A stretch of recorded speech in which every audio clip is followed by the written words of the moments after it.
Stay tuned for the following 13 Whams special presentation. A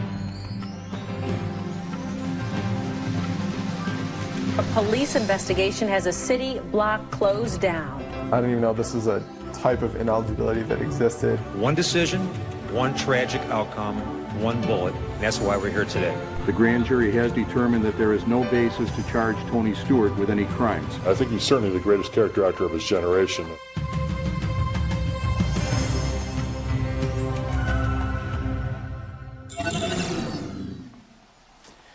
Welcome. Happy holidays, and thanks for joining us. I'm Sean Carroll. And I'm Jennifer Johnson. And it's become a bit of a 13 Wham tradition for all of us to meet around the holidays and bring you the 13 Newsmakers of the year. It is a challenge, narrowing a year's worth of news, weather, and sports to just 13 newsmakers. And there is always room to debate a handful of selections. But there's no debate on our first newsmaker, Rochester police officer Daryl Pierson. We need a rig. We need Hudson shut down at Cleon. It was a Wednesday night, September 3rd. 8863, Warsaw and Hudson, shots fired, suspect down, officer down. At about 9:25 p.m. last night, Officer Daryl R. Pierson was shot and killed pursuing a suspect. A traffic stop led to a foot chase. That is when police say a parolee, Thomas Johnson III, fired at Officer Daryl Pierson. Officer Pierson never had the opportunity to draw his weapon and did not fire a shot. A moment later, Pierson's partner shot Johnson. Police say a stray shot from Johnson's gun struck an innocent bystander.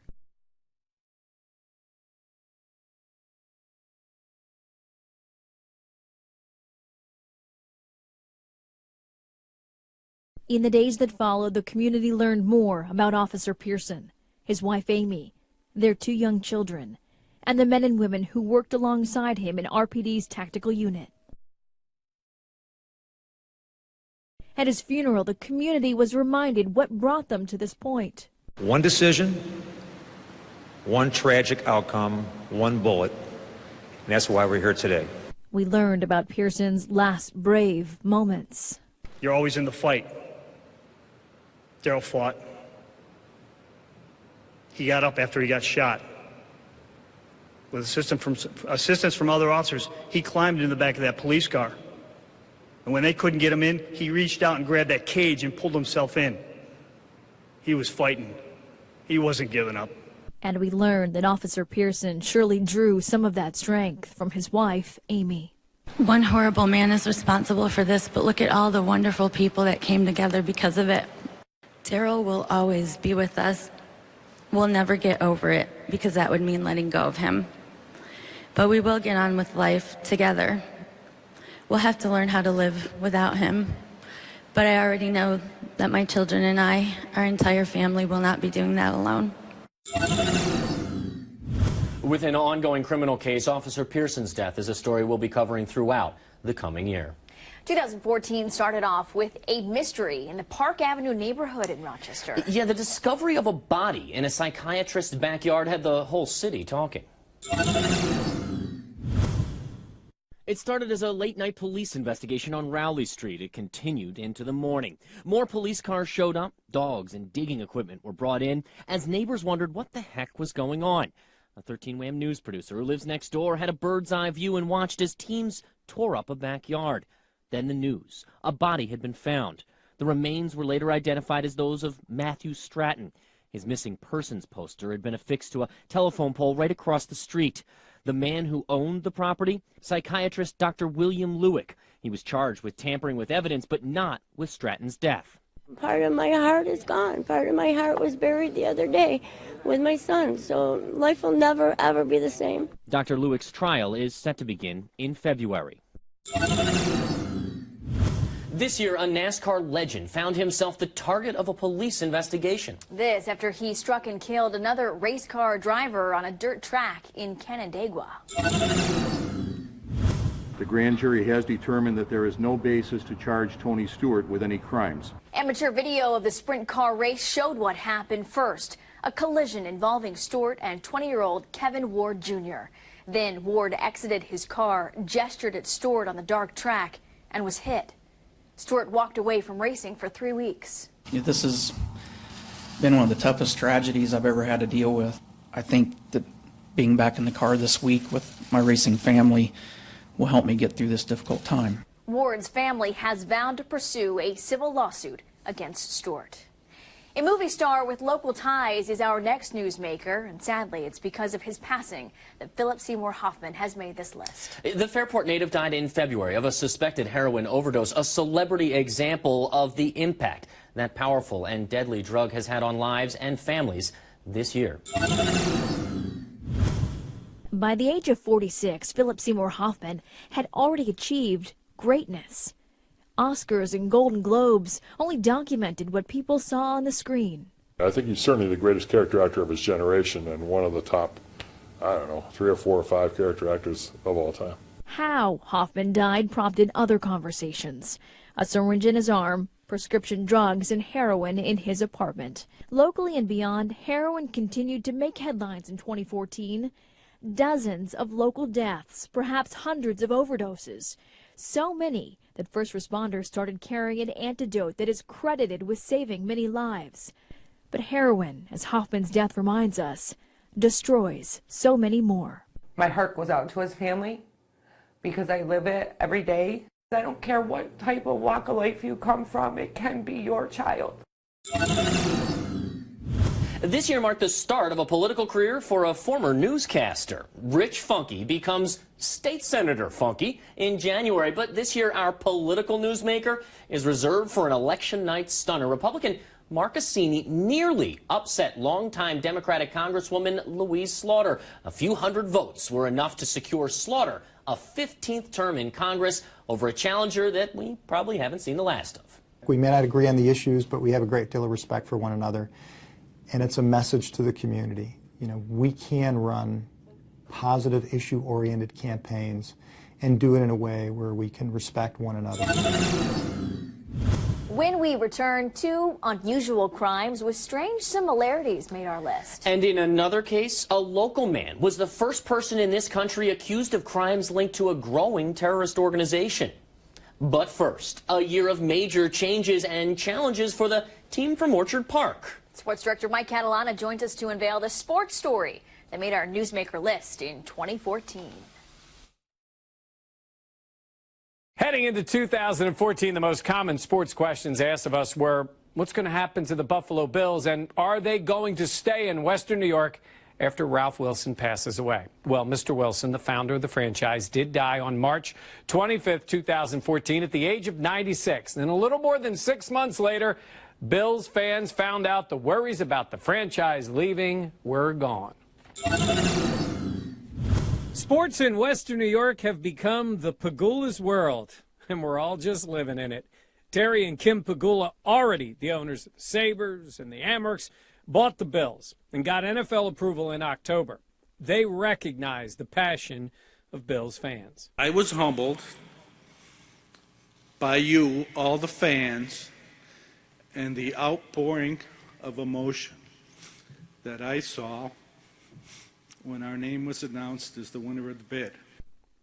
Exactly how they'll run the franchise still needs to be determined, but they made one thing clear right from the beginning. At some point, this team will be on the move to a new home in Buffalo. We will gradually proceed to plan and design a stadium for the Buffalo Bills.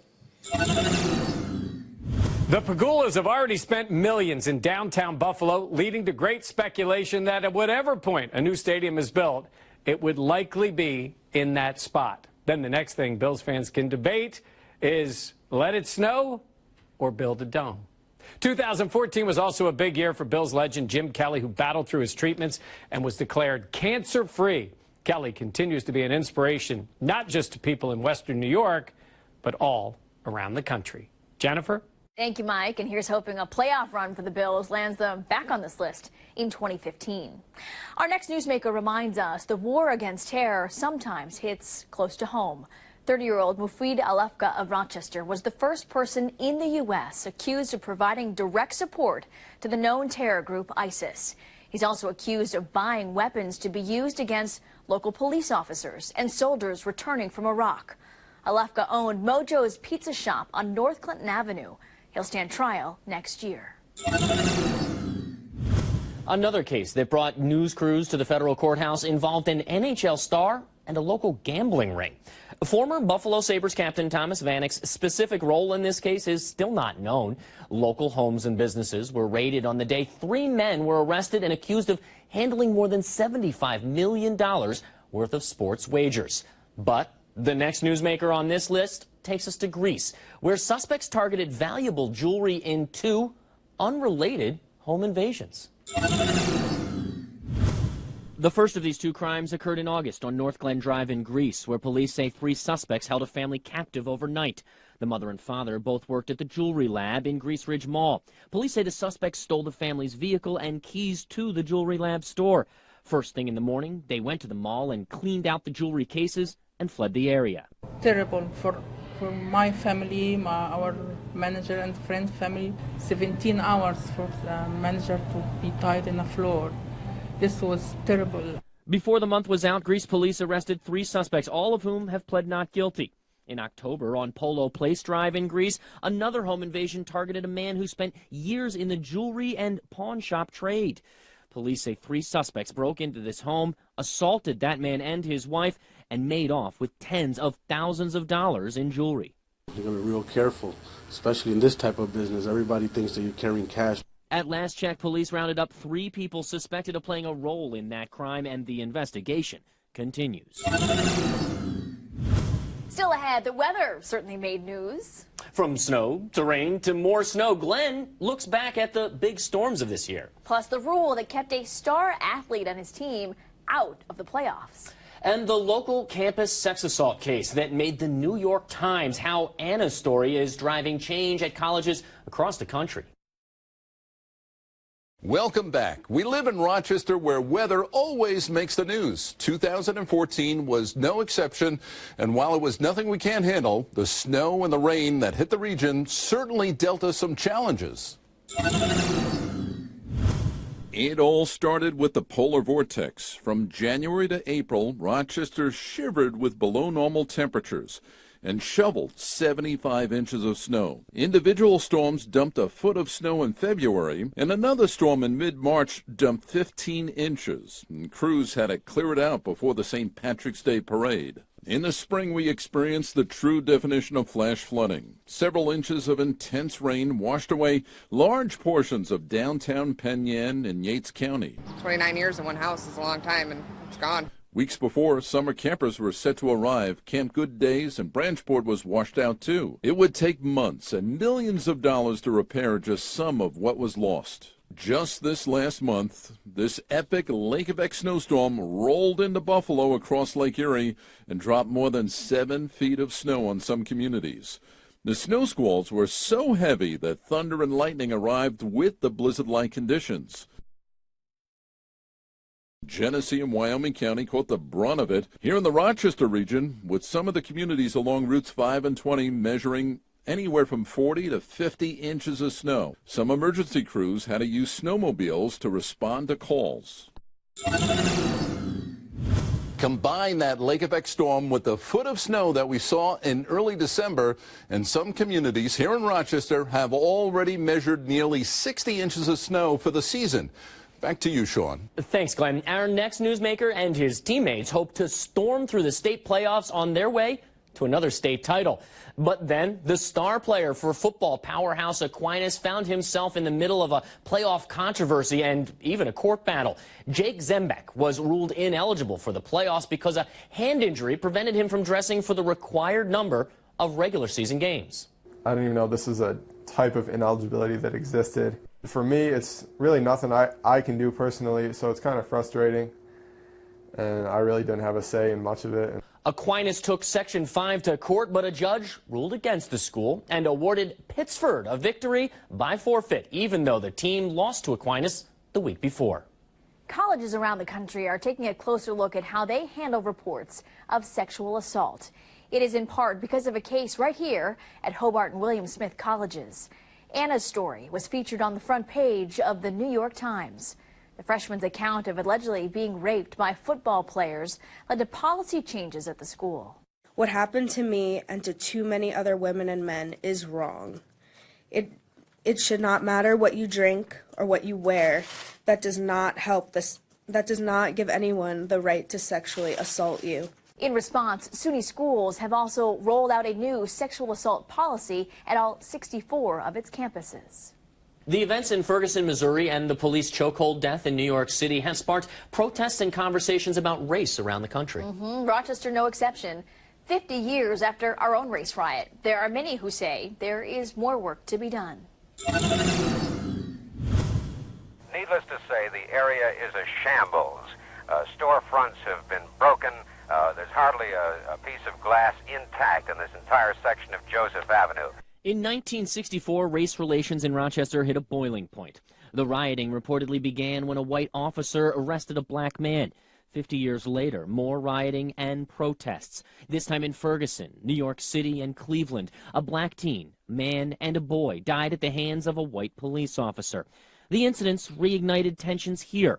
When Rochester Mayor Lovely Warren made a comment on her Facebook page, it sparked hundreds of hateful messages. Still, she says Rochester is making progress.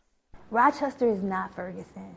We have for a long time been working to rebuild and to bridge the relationship between our police department and our citizens. New programs will further that mission. Clergy on patrol pairs officers with church leaders. Together, they visit neighborhoods to build trust. And next year's reorganization of the police department will put officers closer to the people they serve.